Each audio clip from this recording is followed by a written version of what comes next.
Si un oiseau s'était levé suffisamment tôt ce jour-là, il aurait pu apercevoir une fourmi tentant de conquérir le sommet d'un volcan. Cette fourmi, si on s'en approchait suffisamment, ressemblait drôlement à un homme.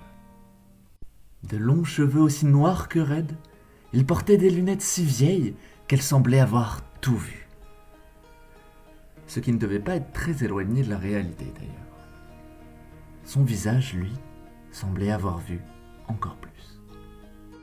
Il avait le regard de ceux qui ne se montrent pas impressionnés par un hippopotame faisant la marelle avec des talons hauts, puisqu'ils ont vu bien plus fou encore.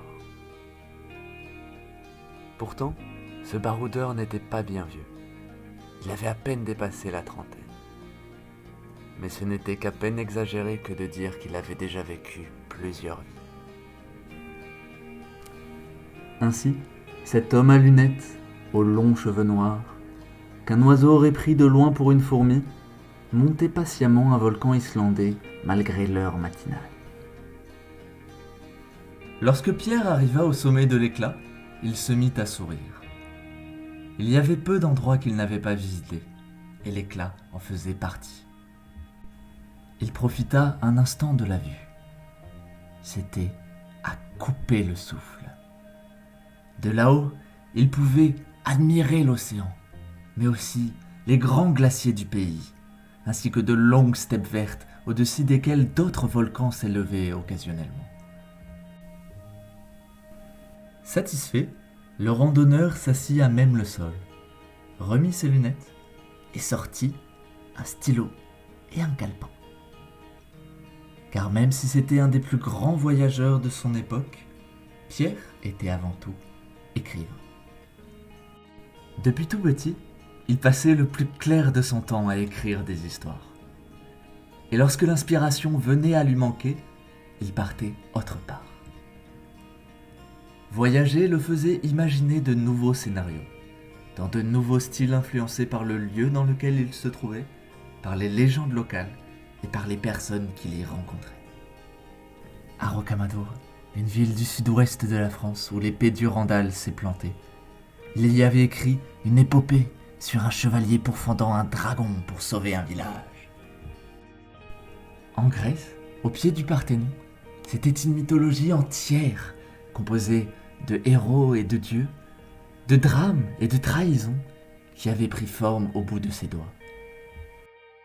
En Espagne, il avait rencontré un couple dont l'histoire hors norme l'avait tant attendri qu'il en avait composé une histoire d'amour entre une danseuse et un musicien. Et cette histoire avait ravi le cœur des lecteurs du monde entier. Car ces livres avaient énormément de succès, et nombreux étaient ceux qui voulaient le rencontrer. Mais cela, Pierre l'ignorait. Ou plutôt, cela ne l'intéressait pas.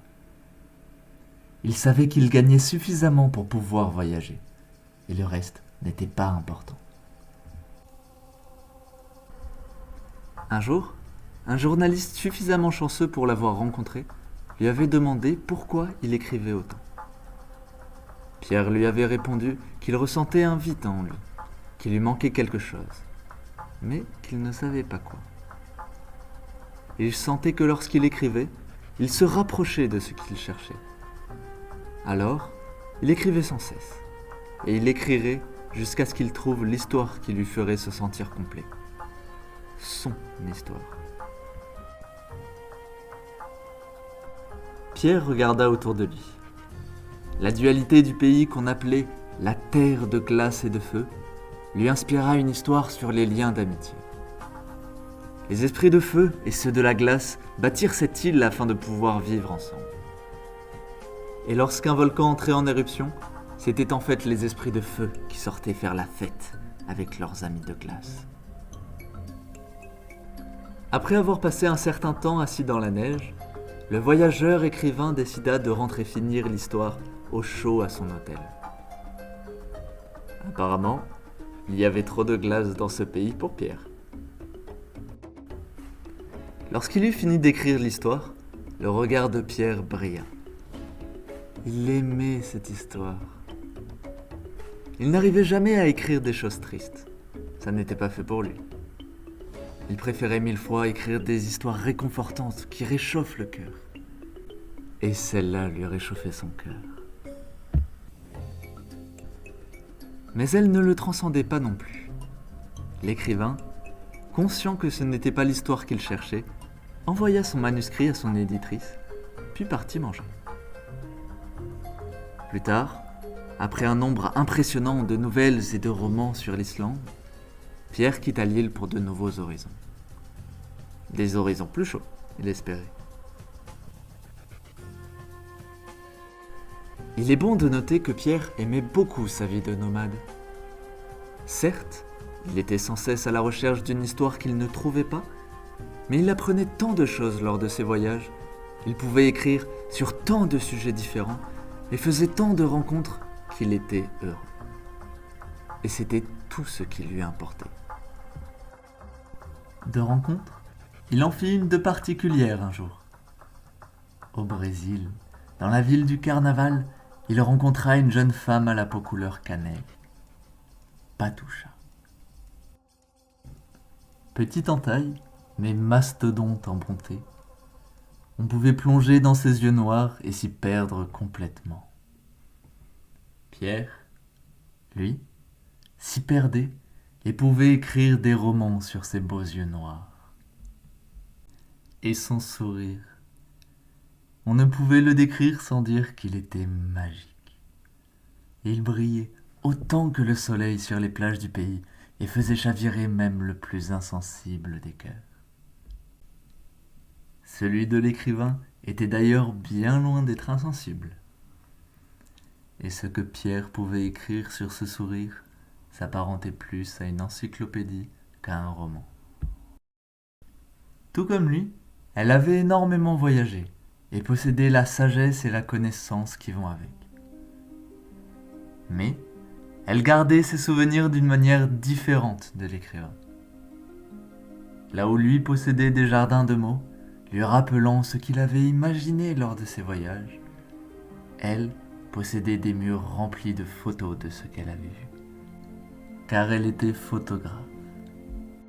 Elle prenait des photos de tout ce qu'elle voyait, de la plus profonde des misères au plus beau des paysages, car tout l'intéressait. Très vite, ils passèrent beaucoup de temps ensemble. Patucha appréciait l'imagination sans limite de l'écrivain et son côté parfois poétique. Il lui faisait penser à un grand enfant qui s'était perdu sur Terre alors qu'il voyageait dans les étoiles. Pierre, lui, affectionnait la bonté et le pragmatisme de la photographe. Elle voyait les gens comme ils étaient et les aimait malgré tout. Elle était pour lui comme une déesse venue réchauffer le cœur des autres. Et tous deux aimaient voyager et partager ce qu'ils avaient vu. Bien plus vite encore, ils ne se quittèrent plus. Ensemble, ils allèrent partout. De la savane africaine aux montagnes péruviennes, pas un seul continent ne leur échappa. Ils y firent des rencontres qui changèrent leur vie. Ils virent des paysages à couper le souffle, des animaux dignes de livres de science-fiction et bien plus encore.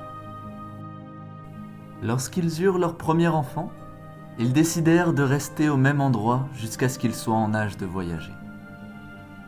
Les deux voyageurs, plus habitués du tout à rester aussi longtemps dans un seul endroit, tournaient comme des lions en cage.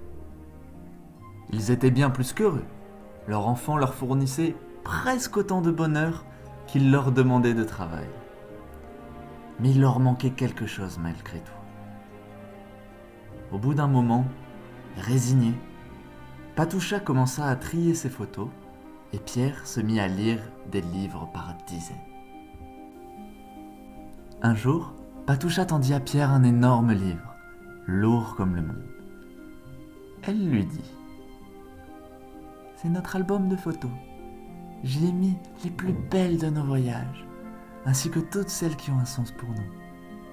Je me suis dit que ce serait sympa que tu rédiges un petit texte pour chaque image. Comme ça, il y aura un peu de nos deux mondes dans cet album. » Pierre prit l'album dans ses mains, avec force d'attention et de précaution, et faillit tomber à cause du poids. Après l'avoir traîné sur une table, il l'ouvrit. Il y avait vraiment tout. Lorsqu'ils étaient à Venise, au Québec, au Pérou, au Brésil, évidemment. Il y avait aussi des photos de tous les amis qu'il s'était fait en chemin. Patoucha avait dû y passer un temps phénoménal.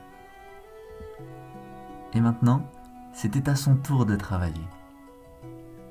Il prit son stylo et commença à rédiger un texte pour chaque image. Dans son style, évidemment, en mêlant la fantaisie à ce qui s'était réellement passé. On ne se refait pas après tout.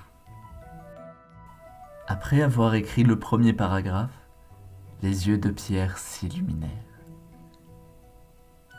Il savait que cet album serait son chef-d'œuvre.